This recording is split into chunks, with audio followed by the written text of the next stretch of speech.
As we said from the start, this is the inaugural Plumbing and Gas Conference, but it really is a first from our side of it, or from what I've heard, in the fact that we have got delegates from all over Australia and New Zealand. So what we're doing now is actually bringing a range of everyone from all over Australia and someone from New Zealand to come and join us and to discuss this topic. So Plumbing Industry Regulators Insights Across Australia and New Zealand is what it's called.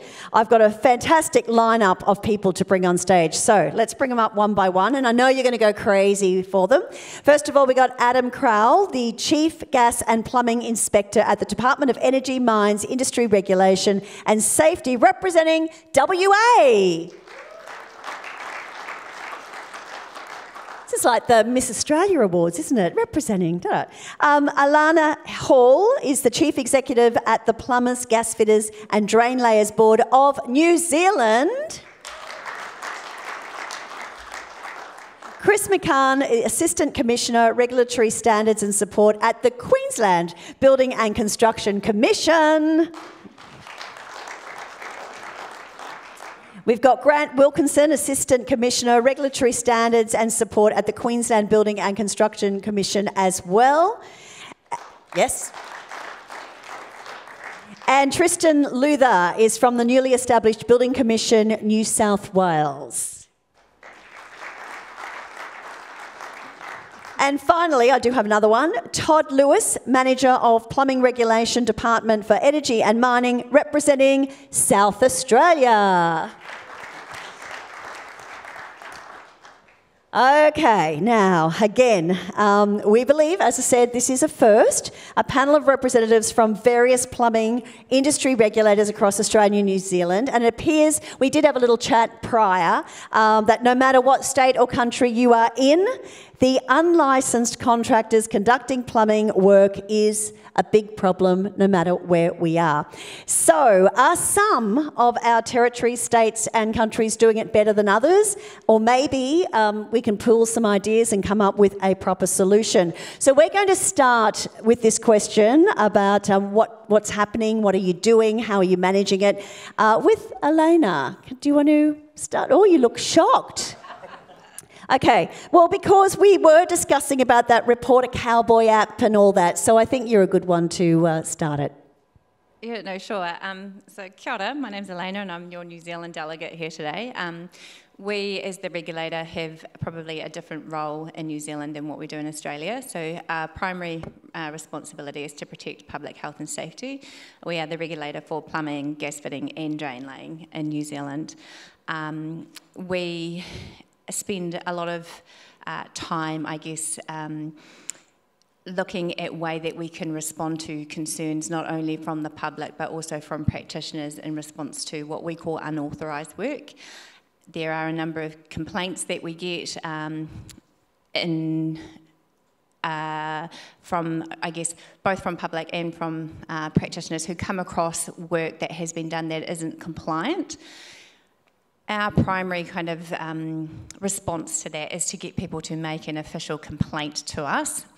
That is not always the case because a number of times practitioners in New Zealand want to remain anonymous. That's for a number of reasons, because it can be really a reputational risk for them to make a complaint to us. It takes up a lot of their time to make a complaint to us, and there's also the problem that you have to go through a court process in New Zealand and that there is a different burden of proof as well. It's often easier, if you like, for us to respond to complaints about registered practitioners in New Zealand. We have a number of mechanisms in New Zealand as to how we kind of encourage people. We have a public awareness campaign that we run. We ran one last year, which is around good equals licensed. It's not just good equals a good referral from a friend as to a plumber, gas fitter or drain layer. We're wanting you to actually check our register to make sure they're licensed, because if you're not using a licensed practitioner, that can affect your insurance as well, obviously, in New Zealand. So that's the kind of primary tool that we have. We also go out in New Zealand and we do site visits. So we will go across the whole of New Zealand and we will go and target different areas to make sure that there are licensed practitioners on there. We also have an app that we call Reporter Cowboy, which allows you to download onto your phone and to make complaints to us about any unauthorised work that you come across. That's kind of, in a nutshell, what we are doing in New Zealand. All right, okay. So who else, who'd like to go next? Thanks, Lee. I wouldn't mind going next if that's okay. Yes. Look, a lot of the stuff we do with the QBCC is much the same as what they're doing in New Zealand. You know, we do education campaigns, and the reason we do that is because we try to get as much spread as we can in relation to unlicensed contracting. If we can have our consumers or our homeowners also asking the questions of the people they're looking to engage to ask if they're licensed, that really helps us do our job, because if they're not licensed, the homeowner knows what they're looking for. They can stop at that point in time and engage someone who's licensed. So we do undertake a number of education campaigns, both in the media. I think last year we did it on the written media, but also on the TV and the radio. We also do site inspections, and they're a combination of targeted site inspections based on information that we've received, but also random site inspections across Queensland. We also respond reactively to complaints that we receive from the media, but we also look at advertising platforms where we see people that are advertising to perform plumbing work. Now in Queensland there's a requirement that they have to put their licence number on any advertisements or advertising they have. So we look at it from a number of avenues. Are they advertising for plumbing work? Do they have their licence on it? And then we cross-reference that information with our licence database, and we will target those people that are advertising either without a licence or they haven't inserted their licence number on the advertisement. So there's a fair bit that we do in relation to unlicensed contracting. I think one of the challenges is that, like New Zealand, we don't get the number of complaints that you would expect, and I think that is because we try to get as much detail as we can to be able to go and investigate. So sometimes we get complaints to say, you know, you guys aren't doing enough, it's everywhere. All you have to do is drive around and you can see hot water heaters on the back of utes. We don't have the power to pull them over and ask them if they've got a licence, because it's not an offence to buy a hot water heater. Yeah. So there are some challenges with that. We do need a certain level of information. There is a reticence, like in New Zealand, for people to come forward and provide their details, because we do need to reach a certain standard of proof. And sometimes we cannot reach that standard of proof with the information we get, which really prevents us from being able to take the action that we'd like to be able to take. Yeah, you're also saying it's hard with the industry. The plumbers are... well, they're hesitant to dob on a mate within the industry, but they're the ones that see it because they have to go and clean up the mess that someone else has done. So I guess that's hard. Yeah, it is, and they're frustrated because they can't necessarily see who's done the work ahead of them, and so that that requires some engagement with the homeowner. The homeowner is often reluctant to tell us any details. And look, the other thing we do as well is we engage with other agencies that are then engaging trades like real estate agents. So when we go out to regions and do inspections, part of that regime will also be out speaking to real estate agents to say, hey, are you aware of the licensing requirements when you're engaging handymen? Okay, if they're doing any type of plumbing work, they need to have a licence. So we do take a multifaceted approach. It's not just waiting for the complaints to come. We are out there doing as much proactive stuff as we can with the site inspections and asking for licence details. We do education and engagement when we're out there. We do what we call compliance blitzes, where we educate both homeowners and licensees about licensing obligations. And we also do the work that we do with real estate agents. Yeah, okay. Well, who else would like to go? So we've heard from New Zealand and Queensland. Okay, off we go. Yeah, thanks, guys. Adam Crowle from Western Australia. It's a pleasure to be here this afternoon to talking about how we do things over in the West. We're organised a little bit differently to the Queensland model. I understand that Queensland councils do most of the plumbing inspections here. In Western Australia, I have a team of 10 plumbing inspectors only to do the whole of Western Australia. Plumbing and gas is organised under 2 different acts. So when I talk about plumbing, I talk about water supply, sanitary drainage. When I talk about gas, I talk about gas fitting. So 2 different acts under the one portfolio that I have. So that's a challenge in itself. On the gas side, we're also organised a bit differently too. The network operators operate under an inspection plan. That inspection plan is in legislation, and that gives them a licence, for wanting of a better term, to do a sample rate of inspections. And if they do come across unlicensed work, they're obligated to report that to us for further investigation under their plans. On the plumbing side, we've just bolstered our regulations, so we're not chasing our tails to stuff that is not regulated plumbing work anymore. For a long time in Western Australia, changing a tap washer, a mixer cartridge or a shower rose did come under regulated plumbing work, so arguably our inspectors were chasing unlicensed work that wouldn't be unlicensed work in the rest of Australia. So we've recently changed our regulations that allows a homeowner to do those three things, that is changing a tap washer, a mixer cartridge or a shower rose, except you can't do it for profit. So if you're a handyman, like my Queensland counterpart has just said, you can't charge for those services. That is still regulated plumbing work. The other thing that I just want to touch on is, now that we've got the regulations there in place, and we've got a modified penalty now of $5,000 for people doing unlicensed plumbing work. So I think that fine's gone up about $4,000 to where it was. So we have a good deterrent there now. I think the important thing is that from the top down, from the executive level down to the people that are doing the inspection work, to the people that are doing the actual plumbing work, have a reporting mechanism and believe that unlicensed plumbing work is in fact dangerous.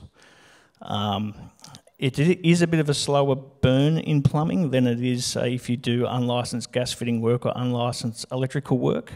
The effects of getting electrical work wrong are almost instant.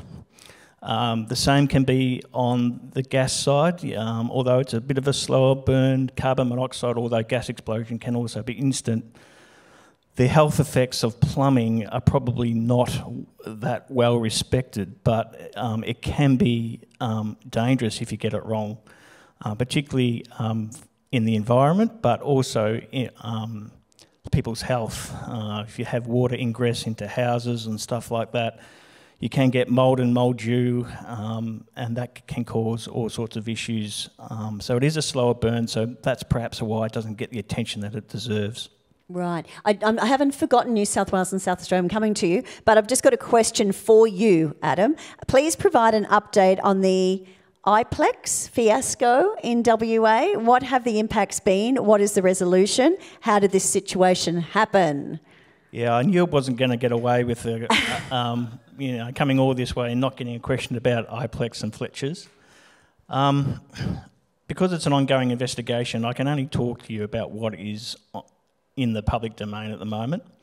And what is in the public domain at the moment is there seems to be a fight between Fletcher's, who owns Iplex, and one of the major builders, BGC, in Perth. Iplex is saying it's not our product. BGC is saying it is the product and there is a product issue. Iplex are also saying things like it was the installers, it was the plumbers who put it in the wall who installed it wrong. So that's caused a bit of an impasse. And then I think the parties are coming together this week or next week to try and come up with a solution that will work for industry. To go back just a little bit on how we first came, how the problem first came to our attention. It was actually a Master Plumbers member in Western Australia who first flagged the issue to us in October 22, which then just led to a few inspections and which we ruled out installation pretty early in the investigation. We hired some polymer experts in Melbourne to test the product for us, and it sort of all snowballed from there.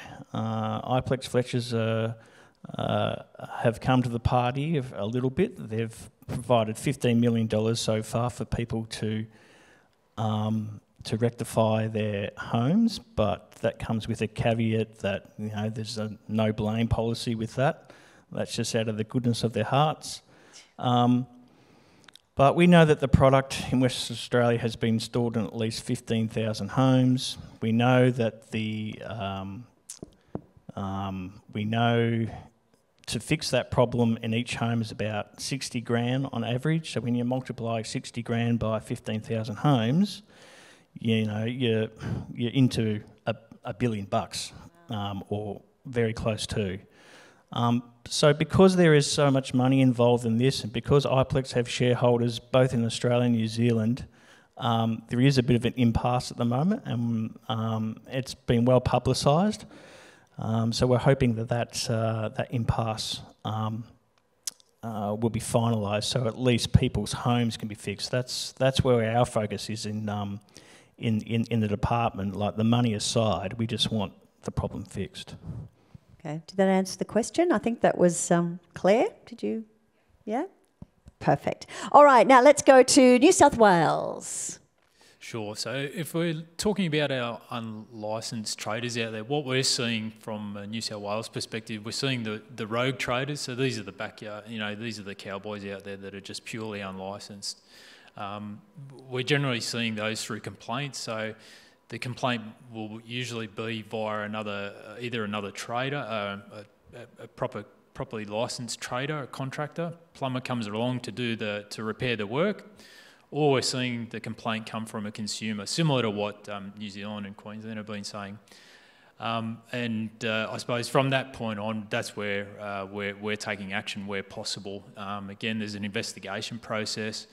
I suppose, you know, if we've got enough evidence there to suggest that they are actually unlicensed and they've done plumbing and drainage work as per our legislation, then we'll be able to take action against them. So that's usually I suppose a breach under the Home Building Act 1989, which could be fines, or I suppose if, you know, somebody that does continue to do that type of work and advertise for that kind of work, our legal team might take it, I suppose, take further action where they look to prosecute the person, so actually take them physically to court, and the courts will get involved. So we've seen some instances in New South Wales where not people plumbing, trading, or masquerading as plumbers, but I suppose acting as fences and things like that, where they have just continued to, I suppose, breach those requirements, and they've actually been had jail sentences put against them anyway. So they've had to serve a few months in jail, and I suppose after that, then, you know, hopefully they've learnt some sort of lesson. I suppose what we see from our inspections, so those might be our plumbing inspections or our general building inspections around New South Wales. We do see unlicensed, I suppose, persons doing plumbing work. Now, I suppose those people that are doing the plumbing work, they might be apprentices, but they're being left out on site by themselves. They don't have supervision there. That in itself is also a breach of the legislation in New South Wales.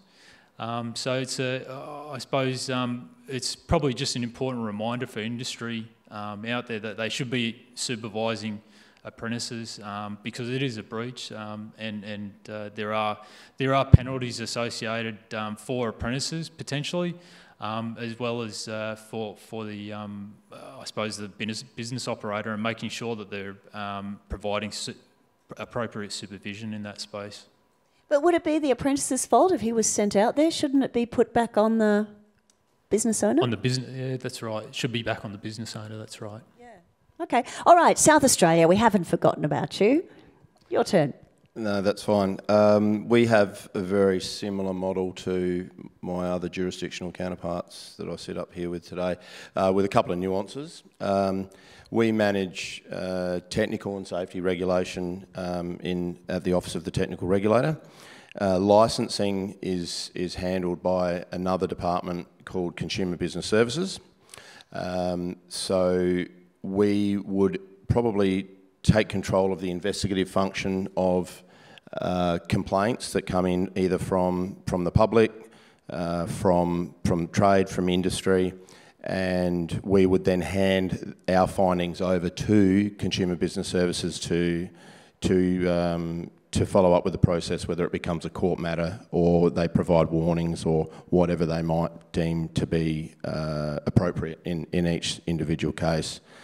So that's probably the fundamental difference that we've got in South Australia with dealing with unlicensed or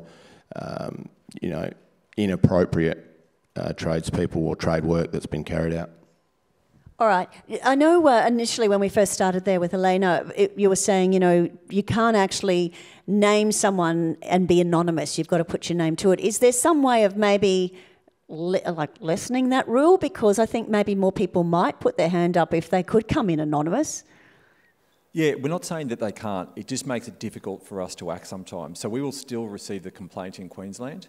And what we will ordinarily do is assess the information to see if there's enough to justify an investigation.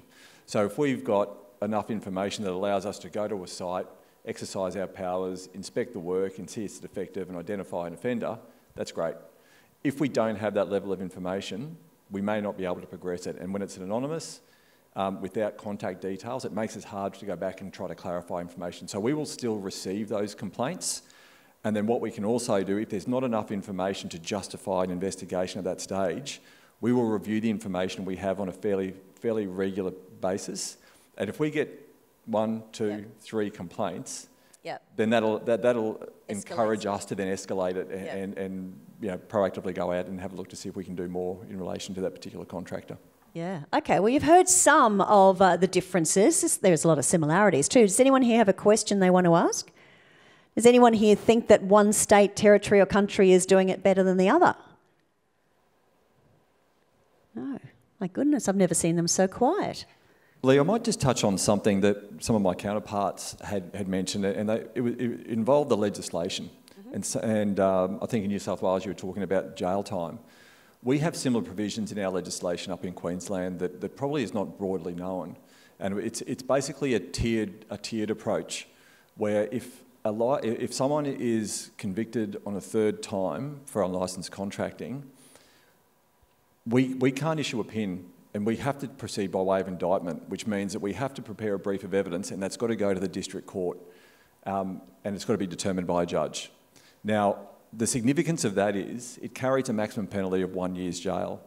So recently we've had our first conviction in relation to a licensee and that person was put before the district court under the QBCC Act, which carries very similar provisions to the Plumbing and Drainage Act in relation to unlicensed contracting.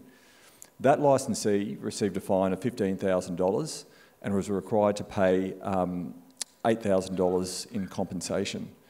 And the judge also made comments that he wanted to bring that case back, or he or she wanted to bring that case back in 3 or 4 months' time to ensure the compensation had been paid. And if it hadn't, then they were going to look at imposing a 3-month imprisonment sentence. So, it's really important that, we do consider unlicensed contracting important. The legislators have seen unlicensed contracting important. And I suppose, the appeal is that if you can provide us as much information in relation to unlicensed contracting that you see out on the site, that helps us to be able to target specific individuals. Okay. All right, I do have a question. Do the regulators throughout Australia communicate about unlicensed contracting? Just like you're sitting there having a chat now. Do you do this often? Yeah, look, I don't know if I'll say it's often. I think we certainly do speak to our counterparts, particularly when there's a significant person or whether it's on the border of our geographical jurisdictions. Right. Because they do have multiple dual licences and they can operate in Queensland or New South Wales or other states. So certainly when you have those situations, we will liaise with our counterparts around what do they know and enter into information sharing arrangements. Yeah. One of the challenges we do have is that we don't have carte blanche ability to share or receive information with our counterparts unless we have an information sharing agreement. We have very strict confidentiality provisions And that just means we've got to do a little bit more work to get those information sharing agreements in place to be able to share that information. Yeah, sure. With, I know when Aleyna was talking about the Reporter Cowboy app, do any of the other states or territories have anything similar to that? I'm happy to talk. I suppose in New South Wales, we don't have an app. However, we do have a make a complaint function on our website. I suppose it's you can make a complaint about lots of things, be it building related, plumbing related, contractor related, or unlicensed work related.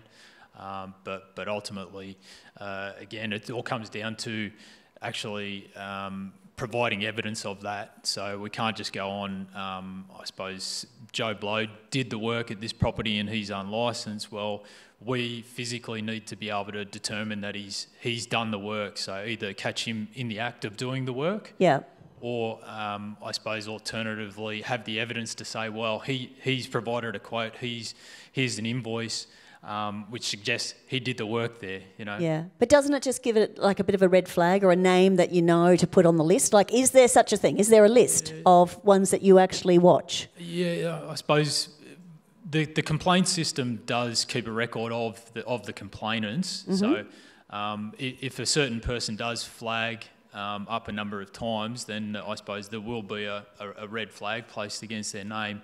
But again, it's all about catching this person doing the work. So it takes a lot of energy, as the other regulators here will probably imagine, in just trying to I suppose coordinate and have the resources available to look at one particular unlicensed trader that might be operating in the Sydney area or all across all of New South Wales. You know, so it makes it very difficult. And so ideally, no anonymous names. I don't think our website gives you that ability anyway. To do that. Yeah. But surely if someone has done work for a consumer and it's a botched job and then, you know, they reach out to you and they say, here's the invoice, here's the work, isn't that enough proof? It still needs to go through the investigative process, but it generally should be. Yeah. Okay. Anyone else? Yeah, I just talked to the burden of proof, and it's a lot easier when you get an admission. Then it's quite easy. But yes, you just can't hand out a penalty because you think you need to or because you want to. There is natural justice in most jurisdictions that I know of in Australia. Yeah. So you've got to make sure that there's an investigative process. And if you get a witness, you know, that's ideal. That's the type of proof that you need to oppose a penalty. Yeah, it's all very time-consuming, though. Don't you think the balance is incorrect as tradespeople get unfairly challenged and targeted compared to consumers? Happy for anyone to answer that. It's from the audience. Sorry, Lee, can I just ask you to repeat the question? Yes, you may. Don't you think the balance is incorrect as tradespeople get unfairly challenged and targeted compared to consumers? Consumers that are doing their own work, presumably. Greg, where are you, Greg? Greg? Is the question, does it relate to our inability or our reluctance to take on, say, a homeowner for engaging a unlicensed person? Is that the question? Well, it seems to be a whole lot easier to target the licensed practitioners than it is the consumers. Oh, as in the non-licensed people. Yeah, okay. So, yes. Does that make sense? And look, Greg, I think you're absolutely right. And the reason being is that we have all the licensees' details on our database. Some of the challenges when we get allegations of unlicensed contracting is actually tracking down who we're dealing with. Sometimes we're left with a first name and maybe a mobile phone number. Sometimes we've got to try to track it through account details. So that does involve a little bit more work. And that's certainly not an excuse as to why we shouldn't. But you know, if we've only got a mobile phone number, we've got to send away a request for that phone provider to provide us those details. That comes back, then we might have to follow a money trail in order to get them. Then they don't answer their phone call. They've lived at 14 different places in the last 6 months. It can be really challenging to track them down. And that doesn't mean that we don't. It just means that it's more work involved. Okay, another question from the crowd. In Queensland, we have a Form 4 system. Do any other jurisdictions have something similar? What's a Form 4 system? Yeah, good question. What's that? Form 4, what we describe as notifiable work, so it's a scope of plumbing work that can be done without mandatory inspections or a permit by the local government. So there's a scope of work that a plumber can just do the work and within the required time lodge a notice to say that the work's been completed, and then it goes to us, it goes on a register, and then the councils, the local government can actually access that register to do a random inspection similar to other jurisdictions for other type of plumbing work. So we have a different system to that. We have an electronic COC system where contractors log on to, set up the ECOC, and with that number, they use that number on the ECOC to make a booking on our plumb booking system, which is a mandatory booking arrangement for all plumbing contractors that they use in South Australia to book all plumbing work in. Obviously, with only 6 inspectors in South Australia, and that's for all of South Australia, the regions and everything that we have, we only get to a percentage of those bookings. So that's a slightly different way that we go about it. We're obviously entitled to go and have a look at all of this work, and we do have stats on different plumbers, on all the plumbers that book the work in, so we can track that we're all, you know, sharing the love around, that everyone's getting a bit of a look in. And we certainly also have what we call, you might call a shit list, and that is predominantly what we plumbers that require some additional attention. Okay, anyone else? I suppose we've got something very similar to South Australia, so I suppose I'll explain. So Fair Trading, Building Commission New South Wales, sorry. We conduct inspections in the Sydney and Newcastle areas. We've delegated plumbing inspection functions in regional New South Wales to the regional councils. So we've got 100 regional councils across New South Wales that conduct plumbing and drainage inspections also. I suppose in the Sydney area and in the regional areas, I suppose the plumber, when he's undertaking certain types of work, be it new drainage work, I suppose certain types of plumbing work like rough-ins and the like, and then prior to I suppose like an occupation certificate, usually they've got to arrange a final inspection as well. So what I suppose what they've got to do, they've got to come to us or the local plumbing regulator in the regional areas and submit a notice of works.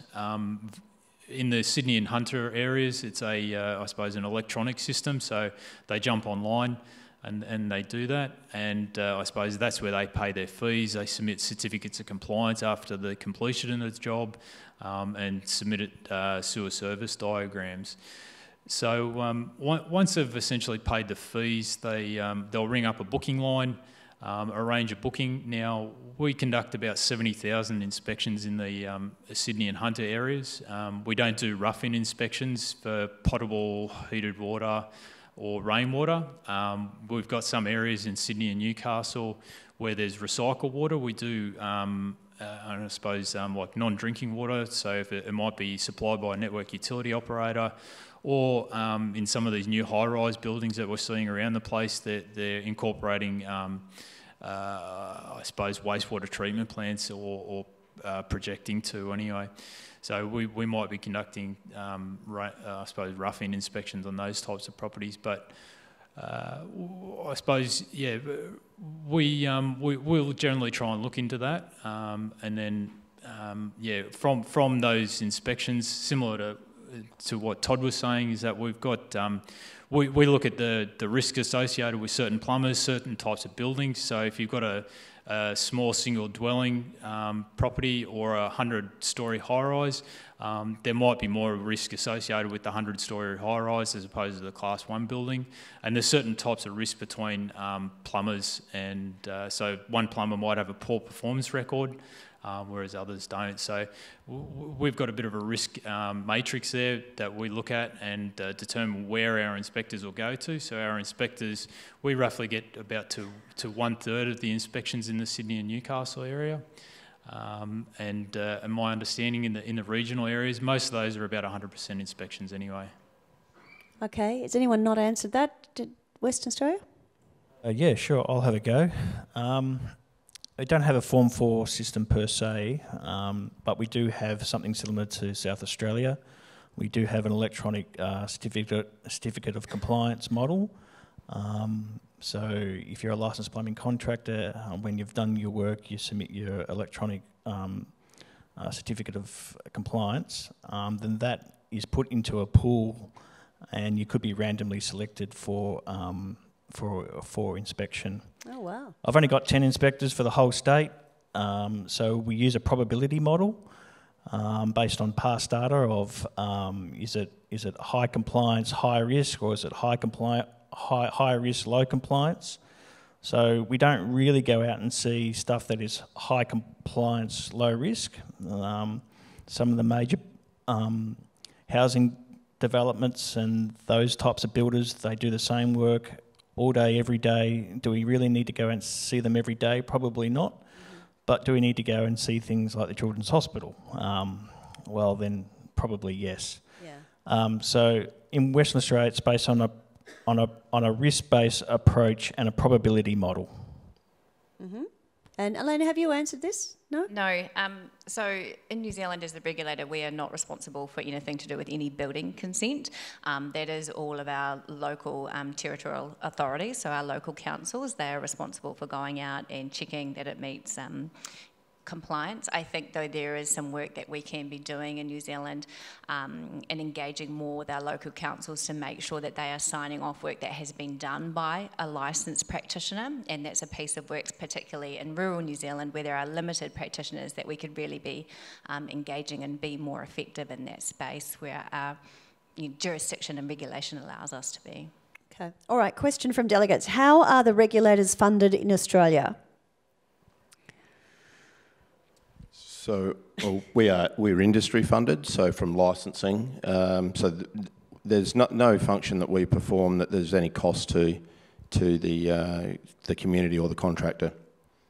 Mm-hmm. That's for everyone? Okay. What do you feel is having the greatest impact in your jurisdiction? Unlicensed operators or unethical, dodgy licensed operators? Wow. I won't say who asked that. I think it's a combination of both. Like in any industry, you're going to get the dodgy operators and you're also going to get the guys who do unlicensed work. So again, in West Australia, it's a probability model, it's a risk-based approach, and with only 10 inspectors on the plumbing side, a lot more on the gas side, as I said, there's only so much work we can see. We don't have 100% inspection in West Australia because of where resources constrained. It's inspection for inspection purposes. They're not investigations. We don't see everything. So, yeah, we just go where we're needed, I guess, would be the answer to that question in West Australia. Okay. Now, how are regulators targeting platforms like Airtasker or Gumtree when consumers post jobs and then people respond to do the job when they aren't licensed to perform it? In Western Australia, it's illegal to hire someone who is not licensed to do your work, so you can get in trouble if you knowingly are hiring an unlicensed person. And also that unlicensed person, I think we've just changed the regulations, as I said, in the modified penalty of $5,000. So no jail terms in West Australia. Wow. But there we go. Okay. Yeah, I spoke briefly about some of the work that we do up in Queensland. We did have a software system that was interrogating the digital platforms and identifying keywords which were associated with the plumbing industry. They were then cross-referenced with our a licence register to make sure that that licence number or the phone number or the name was picked up, and that gave us a short list of people that we were looking at. We did have some problems with the software because that does rely on the platforms having a public API visible. If they don't make it public, we don't have the ability to interrogate it. But one of the things we did do out of that was we used that information to then send out a bunch of text messages to say, where we didn't have the evidence that they were either advertising unlawfully or that they were unlicensed contracting, We sent out a text message to say words to the effect of, hey, we see that you're advertising on whatever platform. Please be aware that there are legislative requirements in relation to advertising. Here's a link. And so we then did some analytics behind the effectiveness of those text messages. And what we saw was that there was, as a benchmark, we had a certain level of engagement on our website in relation to the advertising information. Once we sent out that text message, the numbers of people that hit our website for advertising at least doubled. And then we're able to track the number of activities through different pages through the website from those people that had hit those the advertised website. So it was quite effective from that point of view, and it also allowed us to then interrogate. We had to then apply a human factor in there to look at the shortlisting of people that had been identified as potentially unlicensed contracting, and then we had to go through the manual process of going, okay, here's our shortlist. Who are their details? Are they on the licence? Are they registered on our register or listed on our licence register? And if they weren't, they'd get a phone call, they'd be interviewed, and we issued a bunch of pins in relation to unlicensed contracting and unlicensed advertising. I was just going to add, it also gave us the opportunity to directly engage with those platform providers as well, and educate those providers about the need to advertise correctly in accordance with the legislation. So that means stating the contractor's name, but also stating the contractor's licence number as well. So the platform provider took that advice and updated their platform to include those details as well. Yeah. So we can't compel the provider to do it, but we have encouraged providers to take that on board, and we've had change with some of those providers. Okay. Is there anyone who's done a fake licence? Like if someone rocked up to my place and said, here's my licence, can they do that? It's possible. We would always encourage a consumer to check that licence through our online licence check. Okay. Is anyone using AI? Like right now? No. In your workplace, I'd think. Look, we are certainly looking at it. I think AI is still in its infancy at this stage, and there's a lot of work around the infrastructure that's needed to incorporate AI into business practices. And they talk about this thing called hallucination, and that's where the AI spits out information that is inaccurate because it's retrieving from inaccurate sources. And so AI can be a really hungry beast to feed, and it does require constant reviewing and checking. Yeah. We're certainly looking at the opportunities that AI presents, and there's some work that our digital team are doing with Microsoft in relation to AI across the QBCC. Okay. Anyone else? Okay. What are the licensing requirements for a Queensland licensed plumber to work in New South Wales? The Queensland licensee would need to travel into a Service New South Wales, centre and apply for a New South Wales licence, as we don't. Every other state and territory, we have a automatic mutual recognition where somebody from South Australia or Western Australia can, drive into New South Wales, and as long as they've got an equivalent licence in those states, they could just begin working. They would need to register online via Service New South Wales, but they could effectively start doing plumbing and drainage work that day, whereas the Queensland operator would need to go into that Service New South Wales centre and apply for a full New South Wales licence and pay fees that are associated. Okay, I think there's a question in the room. Yeah? Two things. Wow.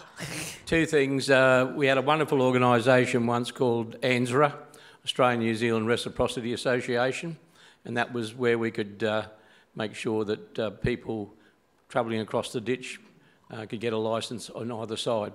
And we expanded it further to include all the states, and actually we went overseas with it as well, into Europe and all that, so that we could look at all the licences of all the other countries to make sure that they fitted within what we, as in the Reciprocity Association, wanted it to be. And unfortunately, like lots of things, it got lost in the way through.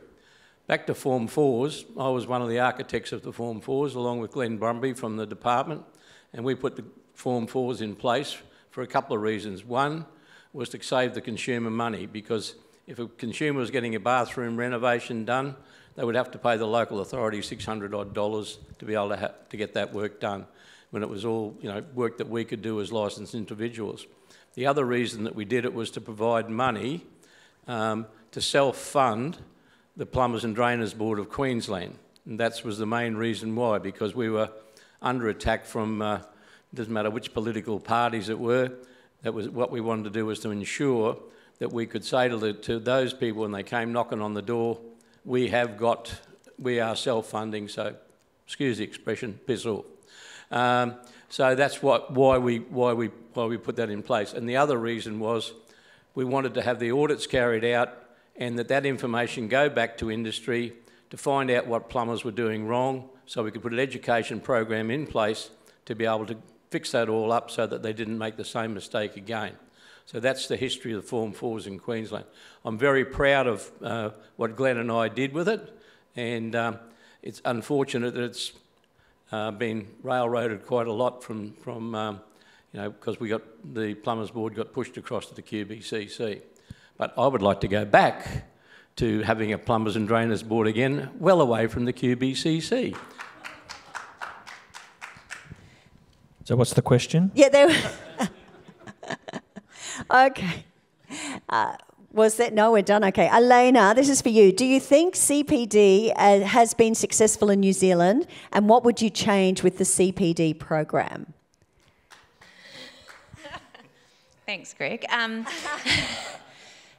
So in New Zealand, it is a requirement to renew your licence that you need to do a CPD course, and currently that is run by us as the regulator. I think there's definitely some room for improvement in how we go about delivering CPD. It's difficult for us, not making excuses, but we have 3 trades. So we have plumbers, gas fitters and drain layers. And at the moment, it's really challenging to deliver to all 3 trades. It is, I think, with the changes coming, there's definitely some opportunities to look at making our CPD more technical in nature and looking at outsourcing some of those requirements and having more of an accreditation model in terms of, for example, allowing master plumbers to run a course, and we would accredit that as being counting as your CPD for the year.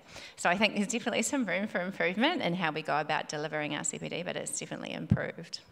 Yeah. All right. Well, it is nearly time to wrap this session up. Has anyone got any last-minute questions? Okay. So each of you, you've heard what each of the others are doing and so forth. Is there anything that you would take away that you go, actually, I don't mind that idea, I think we should implement it? So let's start with Western Australia and go along. And if not, if you think yours is the best, say so. No, I don't think mine is the best.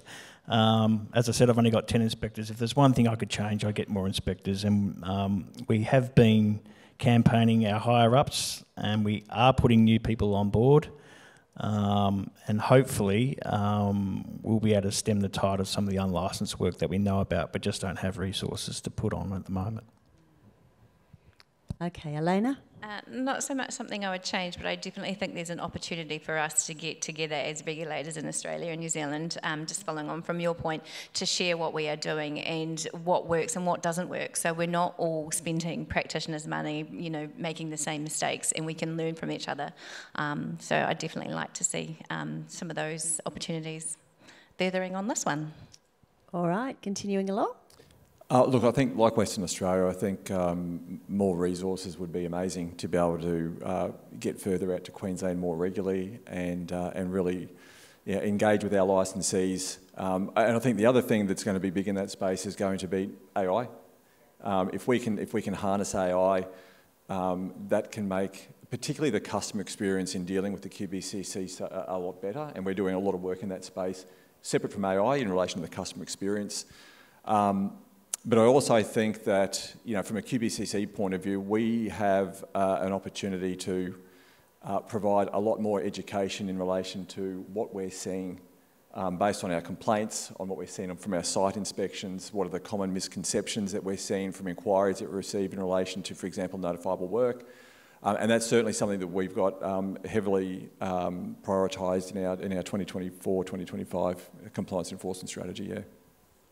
All right. Do you want to add to that? I was just going to say, I'm with Aleyna in that, it's beneficial to get together as regulators and meet and discuss some key issues that they're experiencing and sharing that information and those experiences so we can learn from each other. So I think there should be more of that. Great. So we've sort of started something here, haven't we? Yeah? Okay. We've got a pretty good system in New South Wales. It's not perfect. Good on you. Good on you. It's not perfect. We could always do more. I suppose we've got a fair bit of reform going on at the moment. We're looking to implement CPD coming up in the next couple of years. We've been delivering, we've partnered with TAFE New South Wales to deliver a course on regulatory requirements in New South Wales, and that'll be available for all Cert 3 and Cert 4 students as well as existing traders out there to teach them about regulatory requirements like licensing, inspection requirements and things like that. So there's always room for improvement, but I think we've got a pretty good system at the moment anyway. Come on, South Australia. Well, we certainly welcome the collaborative approach. I think we're all busy, but the more we can get together and have discussions like this, I think it's very helpful.